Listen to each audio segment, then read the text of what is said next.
And here's what I want you to know about a season of growth.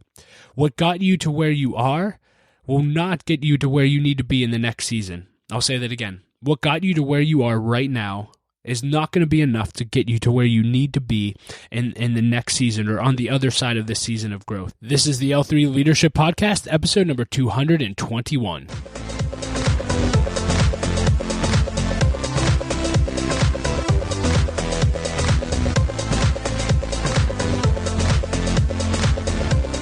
What's up, everyone, and welcome to another episode of the L3 Leadership Podcast. My name is Doug Smith, and I am your host. I hope you're doing well. In today's episode, you'll hear me teach a lesson on the 7 things you need to do when you're in an intense season of growth, and I think it'll add a lot of value to you. But before we dive into that, just a few announcements for you. First, I just want to encourage you, thank you so much for listening to the podcast, and if you enjoy it, it would mean the world to me if you'd subscribe and share this podcast with another leader that you would think it would add value to, and you can also share it on social media. That would mean a lot to me as well. And I want to do something new this week. I want to thank our listener of the week, and this is someone that has left a review on iTunes, and I want to do this every episode when I can. And if we share your review here on the podcast, I will send you a gift card to Amazon. And so this week's listener of the week is CMost8 from iTunes, and they said, Doug Smith does an excellent job of providing value in a powerful and effective manner. There is no fluff. I've learned so much from Doug's lessons, interviews, and guest speakers. If you're looking to grow in your leadership abilities, this is a great resource for you. So thank you so much, CMost8, for leaving that review on iTunes. And if you're listening to this, it would mean the world to me if you would leave a rating and review on iTunes as well. And if you do, and we select to read yours on the podcast, we will send you a Amazon gift card as a thank you to you. I also want to thank our sponsor, Alex 2 Landon. Alex is a friend and a full-time realtor with Keller Williams Realty. And if you're looking to buy or sell a house in the Pittsburgh market, Alex is your guy. He's a member and a supporter of L3 Leadership, and he would love to have an opportunity to connect with you. If you want to learn more about Alex, you can go to pittsburghpropertyshowcase.com.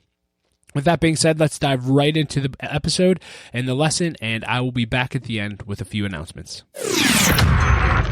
Hey everyone, today I'd like to talk to you on the subject, 7 things to do when you're in an intense season of growth. 7 things to do when you're in an intense season of growth. Let's dive right into this.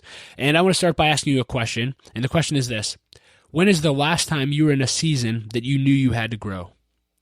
When is the last time you were in a season that you knew you had to grow? And here's a better question. Are you in one of those seasons now? Are you currently in a season of growth? And if not, I want to challenge you. Maybe you need to check your comfort zone. Maybe you've been comfortable for far too long and you need to shake things up a bit in order to get into another season of growth. I know for me personally, I am in a huge season of intense growth right now. Last year, I got promoted at my job and I became the Director of Development at Light of Life Rescue Mission. And that has definitely gotten me out of my comfort zone and into an intense season of growth. But here's what I knew. When I got promoted, I didn't realize how comfortable I was in the last season. And I was comfortable and I didn't even know it.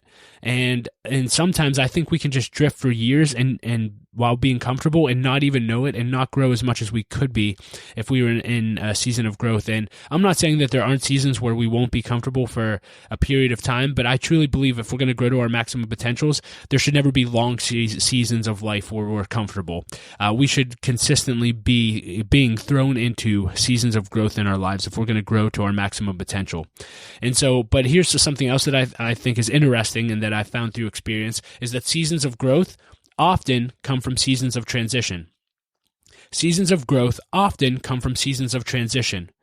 You know, for me in this season, my season of growth has come from a promotion. I have to grow to another level. But maybe you've lost a job. That's another transition. And instead of viewing, the loss of a job as something negative and to be depressed about, look at it as an opportunity. Oftentimes transitions are often opportunities to grow to another level in your development. And again, I'm a person of faith, and so if you're a person of faith and you're following God, I would encourage you, let God lead you through transition. I did a whole podcast lesson on transition back in the podcast. I don't remember what episode number, but if you just Google L3 Leadership, what I've learned from seasons of transition, you'll find it. I encourage you to listen to that. But if you're a person of faith, let God lead you. He knows what you need, and He knows how you need to grow, and God is pretty good at getting us uncomfortable and in the seasons of growth. And so seasons of growth often come from seasons of transition. Don't be down about a season of transition. Be excited because there's an opportunity to grow to another level, whether it was a promotion or you lost a job. So seasons of growth, again, come from seasons of transition. And here's what I want you to know about a season of growth. What got you to where you are will not get you to where you need to be in the next season. I'll say that again. What got you to where you are right now is not going to be enough to get you to where you need to be in the next season or on the other side of this season of growth. That's why you need to grow. It's a season of growth. So if that's true, here's what I know. If that is true, then the books and the podcasts that you listened to in the last season of your life won't necessarily get you to where you need to go in the next season.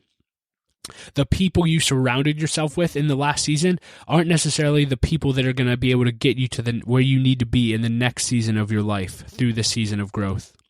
How about this? The systems that worked in the last season of your life aren't going to be enough to get you to where you need to go in the next season if you're going to grow.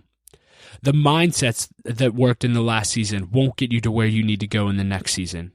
And so if all of this is true, then you're going to have to grow intentionally to go to the next level. And so more than anything, I want to encourage you, recognize and be realistic about when you're in the seasons of growth and view it as an opportunity. It's a challenge. Let's go. Like, I get excited about seasons of growth. And sometimes it can be overwhelming. And, is it scary? Yes.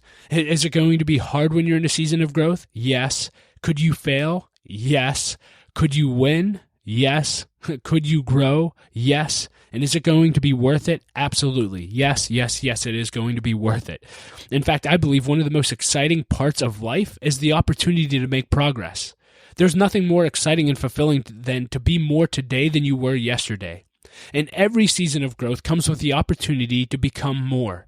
And so why not embrace the season of growth instead of hide from it and run away from it? And so if we're going to embrace this idea of seasons of growth, how do we actually make the most of our seasons of growth? And that's what I want to spend the rest of this lesson on. I want to share with you 7 things to do when you're in an intense season of growth. How can you actually grow and adapt to the next level instead of staying where you are? 7 things. Let's go. Number 1, seek out experts in the areas that you need to grow in. Seek out experts in the areas that you need to grow in. I want to encourage you to make a list of 15 to 20 people who are doing what you're going to be doing in the next season of your growth, but are doing it at a much higher level. For instance, I recently got promoted to the Director of Development at Light of Life. It's a rescue mission, and so I've contacted rescue missions across the nation that are literally 2, 3, 4 times the size of ours, operating at a much higher level.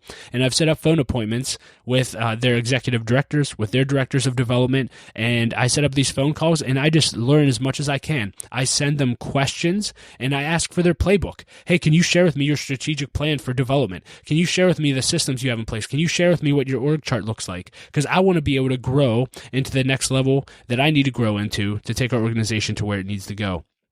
So find 10 to 20 people who are doing what you're doing at a higher level, set up calls and meetings with them, send them lists of questions in advance, and ask for their playbook. You'd be surprised what people are willing to share with you.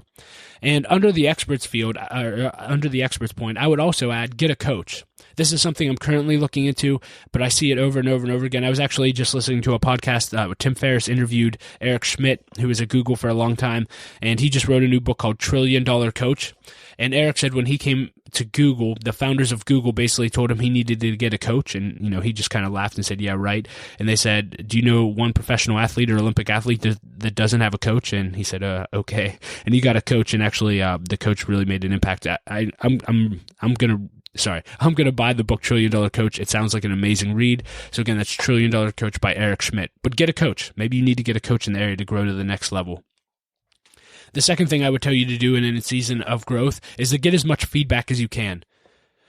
Get as much feedback as you can. And I just encourage you, maybe you need to ask your board for feedback on your leadership. Maybe you need to ask your boss or the leaders around you for feedback, your peers, and your direct reports for feedback on how you're growing and developing, and maybe even potential areas that you need to grow in. Blind spots. What do people see in you that you need to grow in? And I would just start off by asking the question, hey, can you help me get better by giving me feedback? And again, depending on who you're asking, you may want to bring them information of, hey, here's my strategic plan, or here's what I'm working on currently. Can you give me feedback? But do everything you can to get as much feedback as you can on ways you can grow and develop as a leader, as a manager, etc. This is a helpful tool under this, but there's a tool called the Predictive Index that we've been using at Light of Life, and I absolutely love it. And if you're ever interested in the Predictive Index or you're getting this, feel free to email me at dougsmith@l3leadership.org, and I'd be glad to connect you with Eric Guy, who does the Predictive Index for us. But they have a tool in there, it's called the Manager Report, and it's actually a scorecard for your management that you go over with your direct reports, and it allows them to give you feedback in a really systematic way that'll help you grow as a manager and help you give them what they need. And it's helped me grow immensely just going over that with our team. Other things you can do, you could also do a 360 report. There's all kind of tools and assessments out there to get feedback. So get as much feedback as you can to be able to grow. The third thing I tell you to do in an intense season of growth is once you get feedback, you need to develop an intentional personal development plan. You need to develop an intentional personal development plan. We said earlier that the podcasts, the books, the peoples, etc., that you surrounded yourself with in the last season won't be enough to help you grow to where you need to go in the next season. And so what you need to do is based on the feedback that you received and just how you're processing your growth, you need to come up with a new plan to develop, a new intentional personal growth plan. And so I just want to encourage you, list out based on feedback and how you're processing all the areas that you think you need to grow in, and then say, okay, if these are the areas I need to grow in, then what new books and podcasts do I need to read and listen to in order to level up in these areas? What new conferences do I need to go to learn and connect in these areas? What coaches can I surround myself with? What people can I surround myself with in this new season around the areas that I want to grow in? And I just encourage you, be very specific and intentional in developing your personal development plan. Number 4, the fourth thing you should do in an intense season of growth is take time to reflect. Take time to reflect. I want to encourage you to journal. If you don't journal already, I did a podcast episode on this as well. Just look up L3 Leadership, How to Journal, and you'll find that. But I really want to encourage you to journal weekly about your progress in a season of growth. Write down things like, how are you feeling? What areas are you growing in? What are you learning? And what do you need to change? And I think just mentally getting that out of your mind and onto paper and processing that once a week is very, very healthy for your growth. And I think you'll get a lot out of that. I want to encourage you, now this is something I have not practiced, so I have not led by example in this, but I know it's a need for me. But I want to encourage you to take a retreat. Take a retreat, whether it's one day or a weekend or a few days, but just get quiet and get alone and just think. Again, I have not done this. I can't tell you how many times I've been encouraged to do this, and it's actually one of my top 10 goals right now is to get this on the calendar.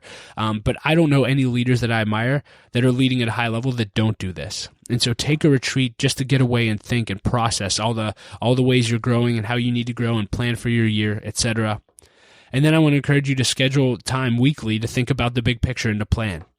If you've never read Stephen Covey's 7 Habits of Highly Effective People, he talks about having quadrant 2 days and just days where you actually spend time planning, thinking through your values, relationship building, personal growth, just taking time to reflect. It's easy, the more you grow as a leader, the less time you have, and it's so easy to get caught up in the day-to-day that we never take time to actually reflect. And I think if we add that into our personal growth plan, it'll really help us in seasons of growth go to the next level. So take time to reflect. Number 5, execute on what you've learned. Execute on what you've learned. So, based on everyone's feedback, based on your personal development plan and what you're learning there, based on what you're learning from your reflection time and planning time, execute. Now it's time to actually implement what you're doing in a season of growth. And I just want to caution you, and this is more for people with my personality. I tend to be all or nothing and impulsive, and I process out loud. And so you're going to get a lot of feedback, and you're going to get a lot of ideas on how to grow. And if you're like me, you'll have a tendency to want to share all the ideas and all the feedback with everyone around you. You'll want to brain dump all the ideas on everyone, and you'll try to implement 1,000 new things at once. And I've done that, and the feedback I've received on that is not good. Not good at all. In fact, I've actually gotten the feedback from me personally that I can be too teachable, that literally I'll take everything everyone says and try to do everything, which isn't good.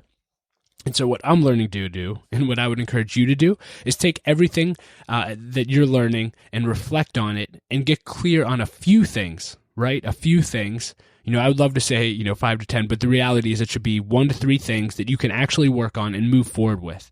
The big word here is focus. Focus. And I've been hearing that from people since I was in 3rd grade, right? Focus, Doug, focus. But the more I grow, and in this season of growth for sure, I'm realizing how important focus is. And so execute on what you've learned, but don't try to execute everything you've learned. Try to get clear on 1 to 3 things that you actually can apply and apply well and do with excellence, and apply those. Number 6, this is simple, but once you've started executing, just get better every day. Just get better every day. I truly believe it's going to take you a year when you're in a season of growth to feel like you're even at a break-even point in your growth, where you actually are getting past the learning stage and adding value in your new role or in your new season of growth. So just realize that it's going to take time to build a foundation in the new season. And with that, I would say give yourself grace. I love what John Maxwell said. This greatly encourages me in every season of my life. But he said this. He said, in the beginning, you're not as bad as people think you are. But if you do things right, you're not as good as people think in the end. And so somewhere in between those two is where you should live. I'll say that again because I think it's so encouraging. In the beginning, you're not as bad as people think you are. But if you do things right in life, you're not as good as people think you are in the end. And somewhere in between those two is where you should live. And just realize you're not as bad as you think you are, as bad as other people think you are, but you're also not as good as people think you are. Just live somewhere in there and be humble, give yourself grace, and realize that leadership happens daily, not in a day. Just take it one day at a time. I love what Maxwell says. He said, the secret of your success is always found in your daily agenda. Just show up every day and get better today and be better today than you were yesterday. And then lastly, under that point, is just enjoy the journey. This is something I'm really trying to focus on. It's really hard, and I've had some great people in my life really say, Doug, just stop and enjoy this. Stop and enjoy this. This is so exciting. And sometimes in seasons of growth, we can get so overwhelmed with emotions and how we have to grow that we just forget to enjoy the day-to-day. So more than anything, enjoy the journey. It's an awesome opportunity to grow. You're growing to be more than you are today than you were yesterday. Enjoy it. Look around. Enjoy this season. You're going to miss it. And then number 7, and this is very simple, but just repeat the cycle. Just do these steps over and over and over again in every season of growth. So seek out experts, get as much feedback as you can, develop an intentional personal development plan, take time to reflect, execute on what you've learned, and get better every day. And just do that over and over and over again. So, as we close, are you in a season of growth or are you in a season of comfort? If you're in a season of comfort, maybe it's time to shake things up a bit. If you're in a season of growth, I hope this episode helped you, and I would be curious to learn from you. What do you do in a season of growth? What did I miss here? What other points would you add to this? And I would love to hear from you. If this podcast helped you, I really encourage you to share it with friends and other people that you think it would add value to. Thank you so much for being a listener. Please subscribe and again, share on social media. I love seeing how the podcast is impacting you and your leadership, and I will be back next episode to talk to you guys. Thank you so much and have a great day. Well, hey, everyone, thank you so much for listening to my lesson on what to do when you're in an intense season of growth. I hope it added value to you. You can find key takeaways and links to everything that I discussed in the lesson in the show notes at l3leadership.org/episode 221. I want to thank our sponsor, Henny Jewelers. They're a jeweler owned by my friend and mentor, John Henny. My wife, Laura, and I got our engagement and wedding rings through Henny Jewelers, and we just think they're incredible. Not only do they have great jewelry, but they also invest in people. In fact, they give every engaged couple a book to help them prepare for marriage, and we just love that. And so if you're in need of a good jeweler, check out hennyjewelers.com. As always, if you want to stay up to date with everything we're doing here at L3 Leadership and get weekly resources, you can sign up for our email list on our website. When you sign up, you'll get a free copy of my ebook, Making the Most of Mentoring, which is my step-by-step process for getting and cultivating mentoring relationships with leaders. And you also get a weekly email that I send out called L3 Weekly, which is a list of my favorite resources, articles, podcast episodes, etc., to add value to you as a leader. So I think you'll enjoy getting that. As always, I want to end with a quote, and I will quote Rachel Hollis today, and she said this recently and it made an impact on me. She said, "The rejection you're facing today is preparing you to become the person you need to be tomorrow." Goes right along with our lesson on growth, doesn't it? The rejection you're facing today is preparing you to become the person you need to be tomorrow. Come on, Rachel. Girl, wash your face. I haven't read that book yet, but I admire Rachel and everything she's doing. Thank you so much for listening and being a part of L3 Leadership. Laura and I appreciate you so much, and we will talk to you next episode.